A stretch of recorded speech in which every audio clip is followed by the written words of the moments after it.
मेरे YouTube channel में आपका स्वागत है।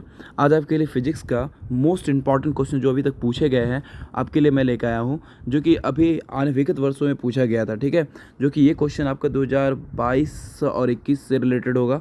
जो आपका क्वेश्चन पूछा गया है, जो आपके लिए बहुत ही इंपॉर्टेंट क्वेश्चन होने वाला और आपको एक्सप्लेन करने वाले हैं पूरा डिटेल्स में, और देखिएगा और ज़्यादा से ज़्यादा शेयर कीजिएगा। आज का मेरा सेकंड क्लास है, इससे पहले मैंने एक क्लास और अपलोड कर चुका था फिजिक्स का। ठीक है, तो चलिए आज का पहला क्वेश्चन शुरू करते हैं। हमारा पहला क्वेश्चन है, क्या है, तो नाभिकीय विखंडन क्या होता है। देखो, विखंडन का मतलब क्या होता है, सबसे पहला समझना पहली बात, विखंडन क्या होता है। जब एक बड़ा सा पार्ट, नाभिक जो होता है, एक बड़ा सा कोई चीज़ है, मान लीजिए इसको तोड़ा गया, टूट के जब एक से अधिक छोटे छोटे टुकड़ों में टूट गया ना, तो इसको बोलते हैं विखंडन होना, टूटना। ठीक है, इसी क्रिया में क्या होता है, इसी को कहते हैं नाभिकीय विखंडन कहते हैं। लेकिन जब ये टूटता है ना, इसमें बहुत ज़्यादा एनर्जी निकलता है। क्या निकलता है? ऊर्जा निकलता है, इसको याद रखना। ठीक है, तो वही बात हम लोग को इसमें क्या कहा गया है, तो इसको समझेंगे भी। वह प्रक्रिया जिसमें भारी नाभिक लगभग दो बराबर नाभिकों में टूटता है, जिसको क्या कहते हैं हम लोग, नाभिकीय विखंडन कहते हैं। इस अभिक्रिया के आधार पर क्या होता है, परमाणु रिएक्टर और परमाणु भट्टी बनाई जाती है। देखना, परमाणु भट्टी और परमाणु रिएक्टर में क्या होता है, नाभिकीय विखंडन होता है, जो विद्युत ऊर्जा का उत्पादन करता है। यानी नाभिकीय रिएक्टर जो होता है हमारा, वो क्या करता है, परमाणु विद्युत ऊर्जा का उत्पादन करता है। देखिए, हम लोग को यहाँ पे एग्जाम्पल आपको दिखाने की कोशिश किया, आपको बताने की कोशिश किया है। देखिए, यूरेनियम 235 है, इसको ब्रेक करा गया। जब ब्रेक करा गया तो ये टूटा। ठीक है, ये 2 से फिर टूटा, फिर इस यूरेनियम 235 को तोड़ा गया, फिर ये ब्रेक करके बना। लेकिन इसमें क्या है कि ये आपका एनर्जी बहुत दे रहा है। फिर इसको ब्रेक करा गया, तो फिर ब्रेक करके यहाँ पे निकला, तो फिर टूटता गया। ये विखंडन की क्रिया इसमें लगातार चलती रहती है, लेकिन इसमें ऊर्जा जो होता है बहुत अधिक मात्रा में निकलता है। इस बात को याद रखना। ठीक है, हमारा परमाणु बम जो है वो भी नाभिकीय विखंडन पे आधारित है। परमाणु बम जो फूटता है हमारा, परमाणु बम पे नाभिकीय विखंडन पे होता है। ठीक है, चलिए अगला क्वेश्चन देखते हैं। हमारा जो क्वेश्चन पूछा गया है, नाभिकीय संलयन। देखो उसको ठीक, विखंडन का मतलब होता है टूटना और संलयन का मतलब है जुटना। मान लो दो कोई भरा नाभिक है, वो जुट कर एक बहुत बड़ा नाभिक बनाता है। इसमें भी क्या होता है, बहुत ज़्यादा मात्रा में ऊर्जा निकलता है, जिसको क्या बोलते हैं हम लोग, नाभिकीय संलयन बोलते हैं। क्लियर है। चलिए कुछ अगला क्या है, जब दो या दो हल्के नाभिक जोड़ करके क्या होता है, एक भारी तत्व नाभिक का निर्माण करता है। इस प्रक्रिया को क्या कहते हैं हम लोग, नाभिकीय संलयन अभिक्रिया कहते हैं। ठीक है, सूर्य के नाभिक में याद रखना, सूर्य के नाभिक में कौन सा क्रिया होती है, नाभिकीय संलयन अभिक्रिया होता है। सूर्य में कौन सा क्रिया होता है, नाभिकीय संलयन अभिक्रिया होता है, क्योंकि वह हाइड्रोजन जो होता है, वो हाइड्रोजन जुट के क्या बनाता है, हमारा हीलियम बनाता है। क्या बनाता है, हमारा हाइड्रोजन जुट के क्या बनाता है, हम लोग का हीलियम बनाता है। याद रखना इस बात को। तो हाइड्रोजन नाभिक क्या बनाता है, हाइड्रोजन जुट के क्या बनाता है, हीलियम बनाता है। इसको बोलते हैं नाभिकीय संलयन बोलते हैं। क्लियर है।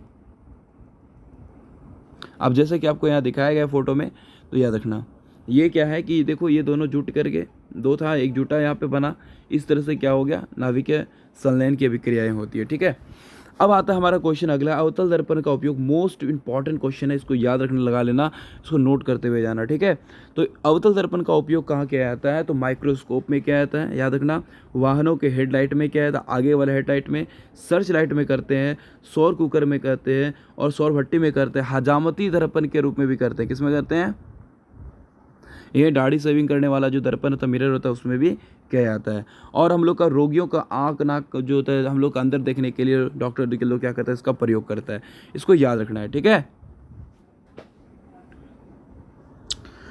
अगला क्वेश्चन हमारा है क्या, विद्युत विभव की परिभाषा है और इसका एसआई मात्रक लेगा। ये भी मोस्ट इंपॉर्टेंट क्वेश्चन है, इसको टिक लगा लेना। ठीक है, विद्युत क्षेत्र में किसी बिंदु पर विद्युत विभव को उस कार्य को प्रभावित किया जाता है जब इकाई धन आवेश को अनंत से किसी बिंदु तक लाने में किया गया जो कार्य होता है। मान लो कोई बिंदु यहाँ पे है, कोई चार्ज को यहाँ से या अनंत से कहीं ला रहा है, यहाँ तक जो लाने में किया गया कार्य होता है, इकाई धन आवेश जो क्यू चार्ज है, इसको यहाँ तक लाने में जो भी कार्य होता है, उसे बोलते हैं विद्युत विभव बोलते हैं। ठीक है, और किसी बिंदु पर आवेश का ऐसा, देखो, किसी बिंदु पर आवेश की मात्रा क्या कहलाते हैं, विद्युत विभव कहते हैं। इसका ऐसा ही मात्रा क्या होता है, वोल्ट होता है। क्या होता है, याद रखना, वोल्ट होता है। ठीक है, तो क्या जीवाश्म ईंधन नाभिकीय, ये क्वेश्चन पूछा गया था, क्या जीवाश्म ईंधन नवीकरणीय है कारण दें। तो देखो सबसे पहले बात, जीवाश्म ईंधन क्या होता है, ये नवीकरणीय स्रोत तो होए नहीं और नवीकरणीय, क्योंकि जीवाश्म ईंधन की पूर्ति तुरंत हो नहीं सकती है। तो वही बात लिखी है, जीवाश्म फॉसिल्स फ्यूल्स जो होता है, फ्यूल होता है, नवीकरणीय स्रोत नहीं है, यह सीमित मात्रा में उपलब्ध है। ठीक है, यह मरे हुए जानवर, पेड़ पौधे के अवशेष से लंबे समय के बाद ये ईंधन में बदलता है। यह प्रक्रिया पूरे होने में लाखों साल लग जाती है। इसका उपयोग बहुत संयम से करना जरूरी है, नहीं तो यह पूरा समाप्त हो जाएगा।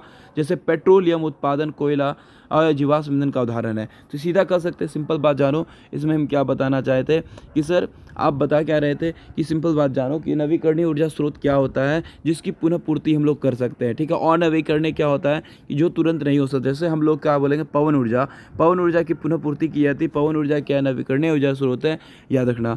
ठीक है, लेकिन ये क्या है हमारा, ये हमारा लेकिन और ये हमारा क्षेत्र नहीं है, इसको याद रखना। क्या, क्योंकि हमारा ये जीवाश्म ईंधन जो है वो जानवरों के मरने से, पेड़ पौधों के सड़ने गलने से बनता है, जो लाखों वर्ष लगता है इसको बनने में। और इसका उपयोग हम लोग को संयम से करना चाहिए। ठीक है, बहुत धैर्यपूर्वक करना चाहिए, बर्बाद नहीं करना चाहिए। ठीक है, जैसे जैसे कि हमारा कौन सा नवीकरणीय स्रोत है, यह पेट्रोलियम उत्पाद, कोयला, प्राकृतिक गैस, जीवाश्म ईंधन है, फॉसिल्स फ्यूल है। ठीक है, चलो अगला क्वेश्चन हमारा है ओम का नियम, जो आपका देखो अभी हम क्लियर कौन सा क्वेश्चन कर रहे हैं, 2 मार्क्स का क्वेश्चन को क्लियर कर रहे हैं। ठीक है, 2 मार्क्स का क्वेश्चन को क्लियर कर रहे हैं, तो आप लोग ध्यान देना। ठीक है ना, तो चलो अगला देखते हैं ओम का नियम। ओम का नियम क्या कहता है, ओम के नियम के अनुसार यदि किसी, है ना, यदि यदि ताप आदि, यदि मान लो कोई निश्चित ताप पर, मान लो यदि किसी निश्चित ताप पर नियत ताप रखी जाए, कोई भौतिक अवस्था को नियत ताप रखी जाए, तो यहाँ से रखो ना, उतना ज़्यादा बड़ा नहीं देखना है, यहाँ से रखो। ओम के नियम के अनुसार किसी निश्चित ताप पर, है ना, किसी प्रतिरोध के सिरे में उत्पन्न विभवांतर में प्रभावित होने वाली धारा के समानुपाती होता है। यानी कहने वाले किसी चालक तार में जो धारा प्रवाहित होती है, धारा जो प्रवाहित होती है वो विभवांतर के क्या होता है, समानुपाती है। इसको याद रखना, धारा जो होता है वो क्या होता है, विभवांतर के समानुपाती होता है। यही ओम का नियम कहता है।